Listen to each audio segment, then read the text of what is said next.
Woi, balik lagi bersama gua Daya di channel Film Sur. Channel yang akan selalu membahas film-film yang akan meningkatkan gairah kalian secara drastis. Bahkan akan membuat hari-harimu lebih berwarna kembali walaupun tanpa pasangan Sur, alias Jonas. Kali ini gua bakal menceritakan alur cerita film yang di-request oleh teman kita yang berjudul Man, Woman, and the Wall. Film ini mengisahkan seorang pria yang sangat beruntung, di mana pria ini mendapatkan tetangga kos-kosan yang sangat aduhai, mantap sekali bodinya. Dan lebih mengentarkannya lagi, tembok pembatas kos-kosannya itu sangatlah tipis ataupun perampang. Jadi pria itu dapat mendengarkan apa saja yang dilakukan oleh tetangganya itu, termasuk ketika sedang melakukan olahraga dua jari. Olahraga dua jari, Sur. Salah. Gimana tertarik untuk pindah ke kos-kosan di situ, Sur? Oke, tanpa kebanyakan cincong, kita langsung saja ke alur ceritanya. Dan gua putar intronya, Sur. Hokaima Shinge.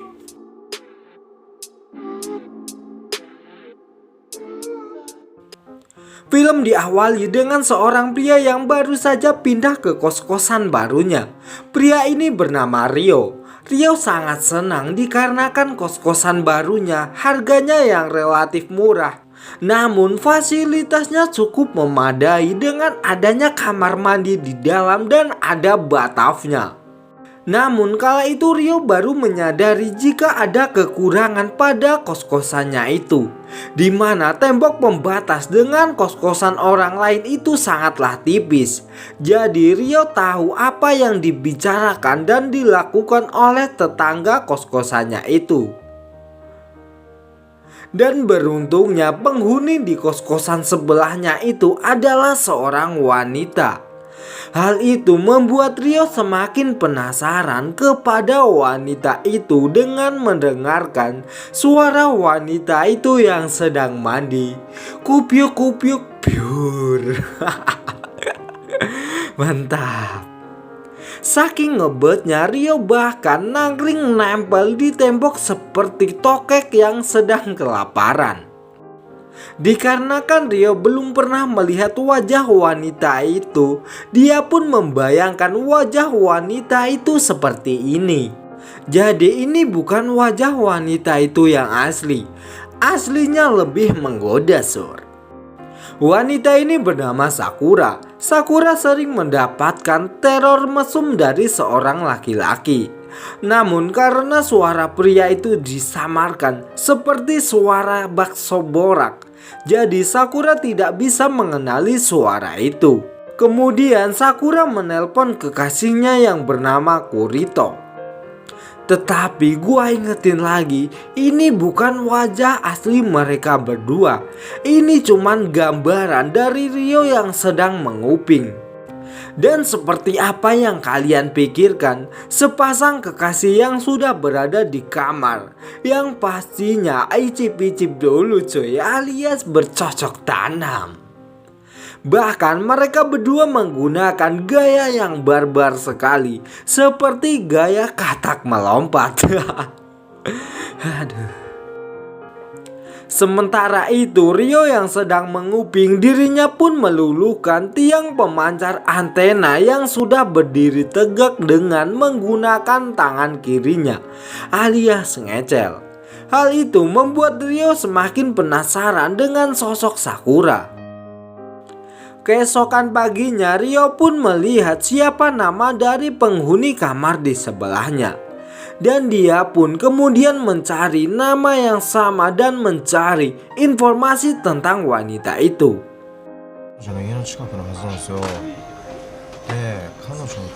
Siang harinya ketika Rio makan di sebuah restoran, tidak disengaja ia melihat pelayan yang namanya sama dengan nama wanita penghuni kamar di sebelahnya. Dan ini adalah wajah Sakura yang asli. Gimana, Sur? Mukanya itu imut-imut sekali, bikin gairah percocok tanaman itu menjadi berwarna kembali, coy. Melihat muka Sakura yang cantik, Ryo pun semakin tergila-gila dengan sosok wanita pemersatu bangsa ini, Sur. Di sini Ryo itu sangatlah cerdas, di mana dirinya tidak langsung mengajak Sakura untuk berkenalan. Dikarenakan posisinya Sakura sekarang sedang ada yang meneror. Takutnya Sakura mengira bahwa Ryo yang telah meneror dirinya. Jadi mau gak mau Ryo harus mencari cara agar Sakura berinteraksi dulu dengan dirinya. Dengan akal pintarnya Ryo menemukan cara yang cerdik sekali. Dengan cara membeli beberapa cemilan di Indongapret untuk dikirimkan kepada dirinya sendiri lewat kurir. Ryo juga berpesan kepada kurir itu jika orangnya tidak ada di rumah. Sang kurir diminta untuk menitipkan di kamar kos-kosan sebelah, alias kamarnya Sakura. Dan sesuai dengan rencana cerdiknya, Sakura mengantarkan paketnya kepada Ryo. Ryo juga memberikan beberapa cemilan itu kepada Sakura. Hal itu menjadi awal mula mereka berdua berinteraksi dan berkenalan. Bahkan Ryo sekarang mempunyai ide yang lumayan busuk, di mana Ryo memasang penyadap di tembok pembatas kamar dirinya dengan Sakura, yang tentunya hal itu akan memudahkan dirinya untuk mendengarkan suara dan kegiatan yang dilakukan oleh Sakura. Apalagi ketika Sakura sedang mengobok-ngobok pakaian, Sur. Jangan ngeres dulu pikiran kalian, Sur. Namun ada beberapa lokasi yang tidak bisa disadap, alias suaranya itu kemresek kayak radio bodol, Sur. Akhirnya Ryo pun memutuskan untuk memanggil temannya yang ahli dalam bidang sadap menyadap. Dan mengejutkannya, ternyata ada beberapa lokasi di kamar Sakura yang sudah terpasang alat penyadap, yang kemungkinan dipasang oleh orang yang meneror Sakura. Mau gak mau Ryo dan temannya pun nekat masuk ke dalam kamar Sakura.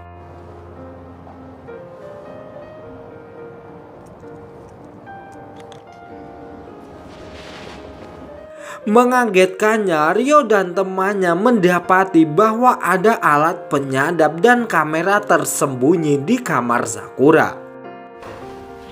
Wah, 隠しカメラ。でもこのクラスだと Tidak lama kemudian mereka berdua melihat sebuah mobil mencurigakan yang terparkir di bawah apartemen Sakura. Dan kemudian Ryo menghampiri mobil itu.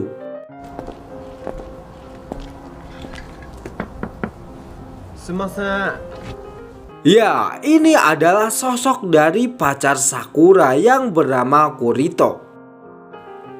Keesokan harinya, Ryo dengan sengaja menghampiri Sakura setelah pulang bekerja untuk mengajak nongkrong sambil minum teh kopior bersama.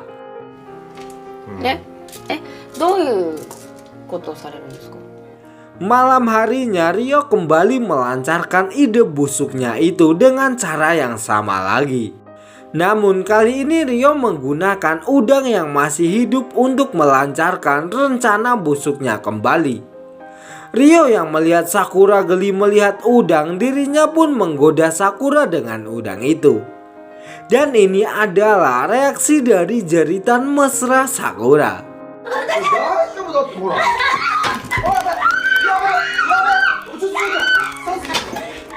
Gimana, Sur? Suaranya merdu sekali, bukan? Suaranya itu bikin burung berkutut bergejolak.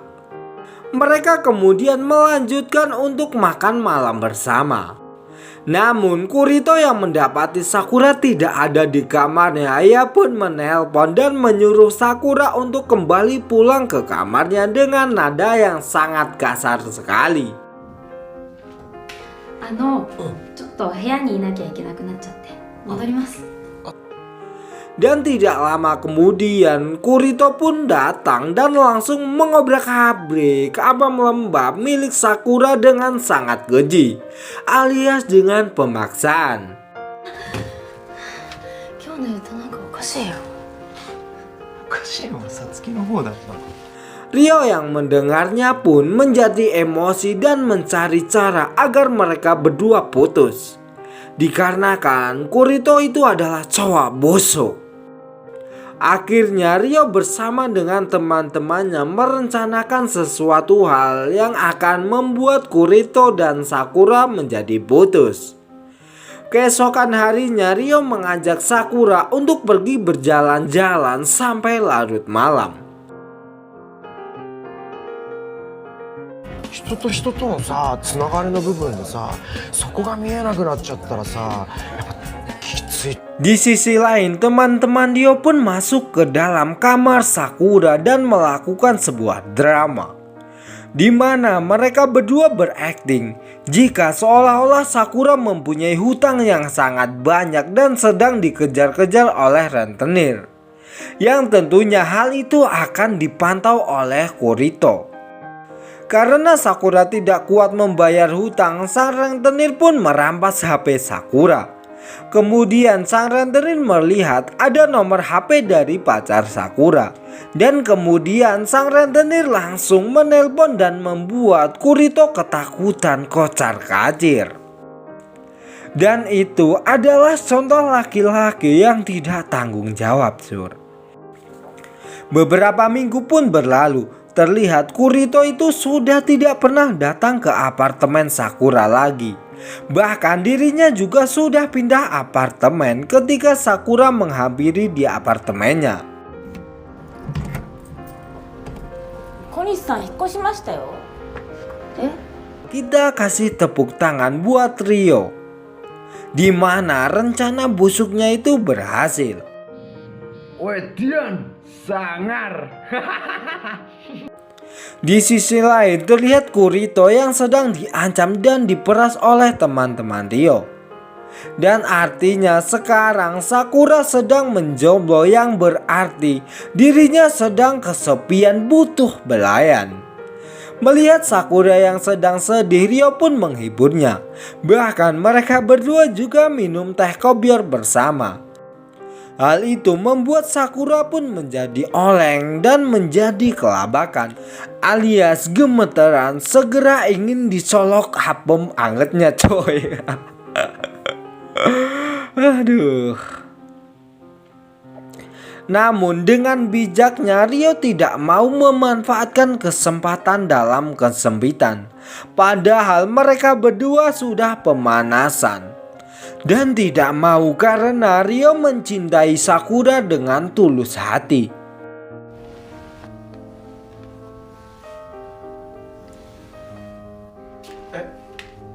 大丈夫。怒ってもないし。 Keesokan harinya terlihat Kurito yang kembali datang ke kos-kosan Sakura. Ia terlihat sangat stres. Disinilah Sakura tahu bahwa pelaku peneror dirinya adalah kekasihnya sendiri. Bahkan Kurito berusaha untuk mencelakai Sakura dengan pisaunya.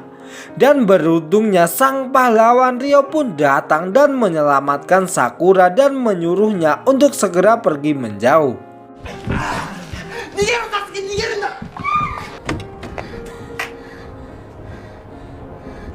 Tetapi bukannya pergi menjauh, Sakura malah masuk ke dalam kamar Rio, yang membuat Sakura pun tahu bahwa selama ini Rio telah menyadap ruangannya. Di sisi lain Rio pun hampir tertusuk oleh pisau Kurito. Namun beruntungnya ada teman Rio yang datang untuk menyelamatkan dirinya.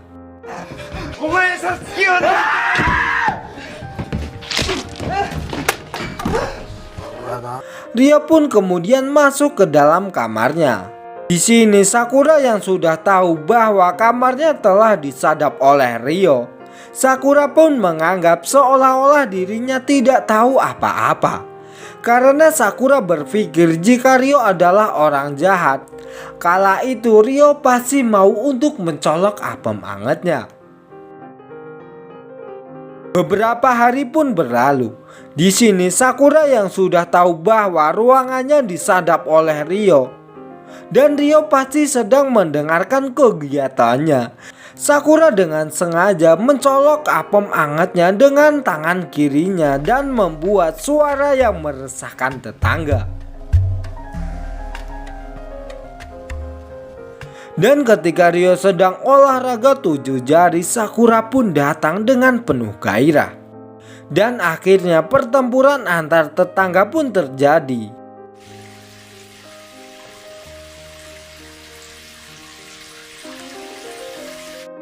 Dan alhasil, Ryo pun dapat mencolok apem anget milik Sakura. Dan film pun selesai. Oke, ceritanya seperti itu kira-kiranya, Sur. Jika ada kritik dan saran, silahkan komen di kolom komentar. Bahkan jika kalian mempunyai requestan film yang menarik, silahkan komen juga di kolom komentar. Gua Dayat, see you next time. Selamat menikmati alur cerita yang meresahkan dan membuat burung kutut kalian meronta-ronta.